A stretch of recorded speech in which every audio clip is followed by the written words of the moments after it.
So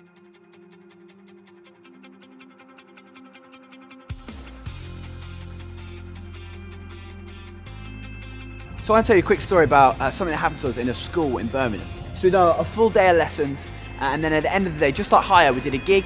The mosh pits got a little bit crazy, but we were fine with that.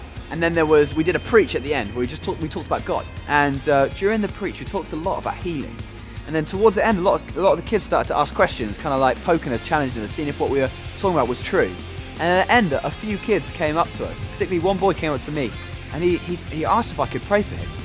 What had happened since he'd been in a football tackle and he'd really hurt his foot, and it had gone black on the sole of his foot from all the bruising, and he was in quite a bit of pain. He couldn't properly walk on it, and so he asked if I could pray for him. Now see, this made me quite nervous. There was a bunch of his friends and a bunch of my friends too looking at me and waiting to see what happened. Is this actually going to work? Like, what's going to happen next? Now I've seen it in the Bible a bunch of times that God has healed people from way worse stuff. And I've seen it in my own life, and I've seen it in other people's lives, God healing people. So I had no reason to be nervous, but sometimes we just get so caught up in the fear of it. So I prayed anyway, knowing that God had the power. I just prayed a simple prayer. I just said, God, I know you have the power to heal, so would you heal his foot right now? And he actually got healed, and he took off his shoe, he took off his socks, and all the discoloration had gone. And he stood down on his foot, and he literally said, this was mystic.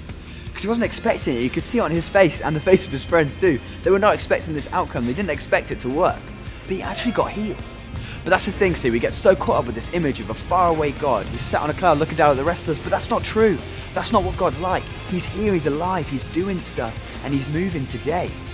Now actually, I had to step out and do something that made me feel uncomfortable, and I felt nervous at the time because it was uncomfortable. It's a big ask to pray for someone, but actually I'm so glad I stepped out, because that kid's life is better.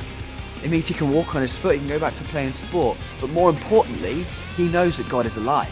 He knows that God cares about me, he knows that God cares about him enough to heal his foot.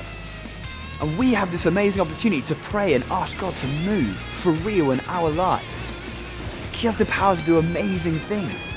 All we've got to do is ask. So go for it, step out and see what God does.